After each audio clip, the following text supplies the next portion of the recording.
Paris est devenu une ville de garnison dont l'allemand est la langue officielle. Bicamp Mahung. Les Parisiens y sont toutefois tolérés. Mais avis, et qu'on se le dise, s'ils ne sont pas d'accord, ils seront sévèrement fusillés. Nous sommes en juin 1940. La France est à genoux, écrasée par l'armée allemande. Le maréchal Pétain signe l'armistice avec Hitler le 22 juin, et un vent de désespoir souffle sur le pays. Au milieu de ce chaos, une voix solitaire s'élève depuis Londres. Cette voix, c'est celle d'un certain Charles de Gaulle, un général encore méconnu qui, contre toute attente, refuse de se soumettre. Le 18 juin 1940, depuis la radio BBC de Londres, il lance un défi gigantesque. Réunir les forces vives de la France pour poursuivre le combat malgré la défaite. Mais voilà, cette France libre est loin d'être reconnue. Pire encore, un projet américain pourrait menacer directement la souveraineté française. Ce projet, c'est l'AMGOT, un plan qui pourrait réduire la France à un simple territoire sous contrôle allié après la guerre, comme l'Allemagne ou l'Italie. Une véritable bombe diplomatique. Alors, comment De Gaulle a-t-il réussi à déjouer ce plan ? Quels étaient les détails de cette administration militaire américaine ? Et pourquoi ce combat était-il crucial pour l'avenir de la France ? Attachez vos ceintures, car cette histoire est bien plus tendue qu'il n'y paraît.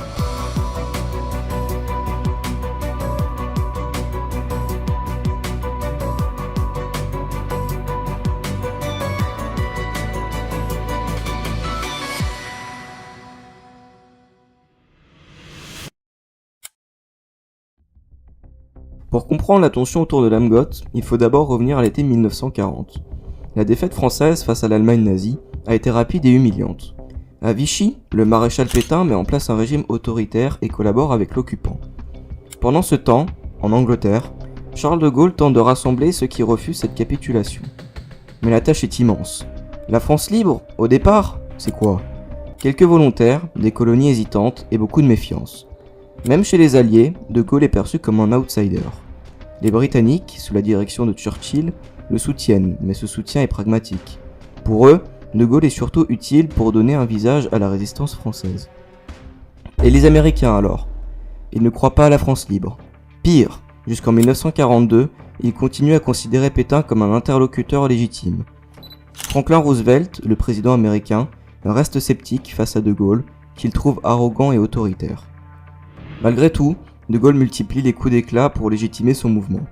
En novembre 1942, les FFL, Forces Françaises Libres, participent au débarquement en Afrique du Nord, et c'est une victoire cruciale.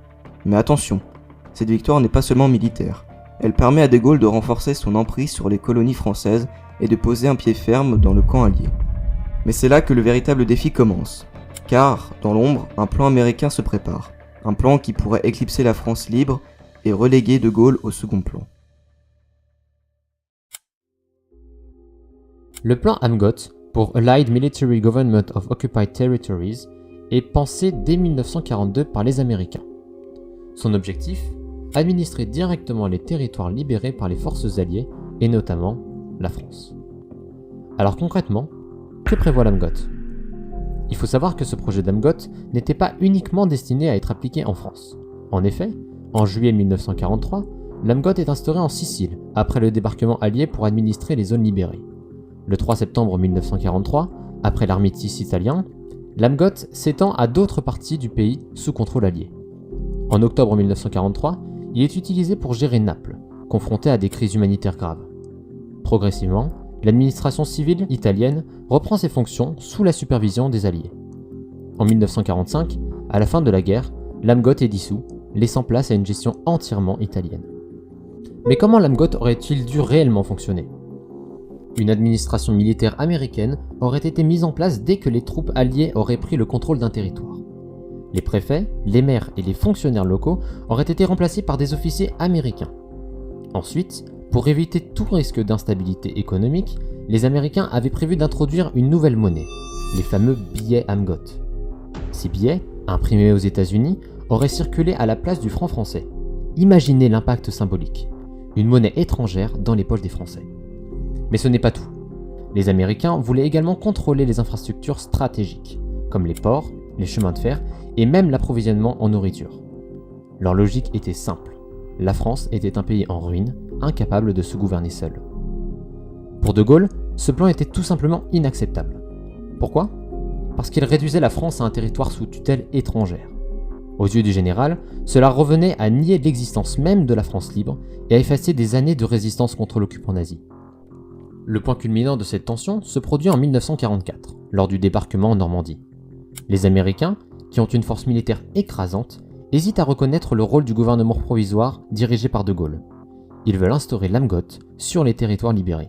Et c'est là que De Gaulle entre en scène. La bataille contre l'AMGOT ne se joue pas sur les champs de bataille, mais dans les coulisses diplomatiques. De Gaulle sait qu'il doit agir vite pour contrer ce plan avant qu'il ne soit appliqué. En juillet 1944, juste après le débarquement, De Gaulle prend une décision audacieuse. Il se rend à Bayeux, la première grande ville libérée, et y installe immédiatement les autorités françaises. Le message est clair, pas question de laisser les Américains imposer leur administration. Mais il ne s'arrête pas là. De Gaulle intensifie ses discussions avec Churchill, qu'il considère comme un allié clé dans ce bras de fer. Churchill, bien qu'agacé par le caractère intransigeant de Gaulle, finit par soutenir sa position. Pour lui, il est crucial que la France ne sombre pas dans le chaos, car cela pourrait affaiblir le camp allié. Du côté américain, la tension monte. Roosevelt, qui n'apprécie pas De Gaulle, hésite à reconnaître son gouvernement provisoire. Mais face à la pression des événements et à l'opinion publique française, il finit par céder. Le 25 août 1944, Paris est libéré. De Gaulle marche triomphalement sur les Champs-Élysées, acclamé par une foule en liesse. Cet événement marque la victoire symbolique de la France libre sur l'AMGOT. À partir de là, le GPRF, gouvernement provisoire de la République française, s'installe à Paris et l'autorité américaine sur le territoire français est définitivement écartée. Pourquoi cette victoire contre l'AMGOT était-elle si importante ? Parce qu'elle ne concernait pas seulement De Gaulle ou la France libre. Elle touchait au cœur même de la souveraineté nationale.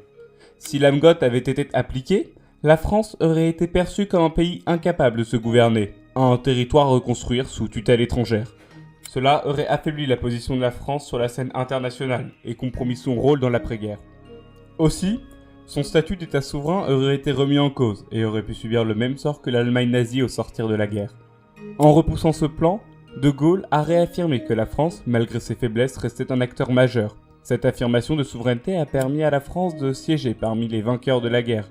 Et grâce aux intérêts diplomatiques du Royaume-Uni et l'importance d'un allié européen à la tête de l'ONU, la France a pu se présenter en tant qu'acteur légitime pour la permanence au siège de sécurité de l'ONU.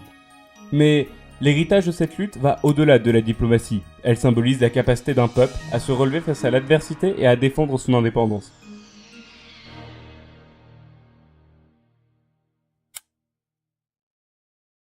Alors, l'histoire de l'AMGOT et de la France libre dépasse le simple cadre de la Seconde Guerre mondiale.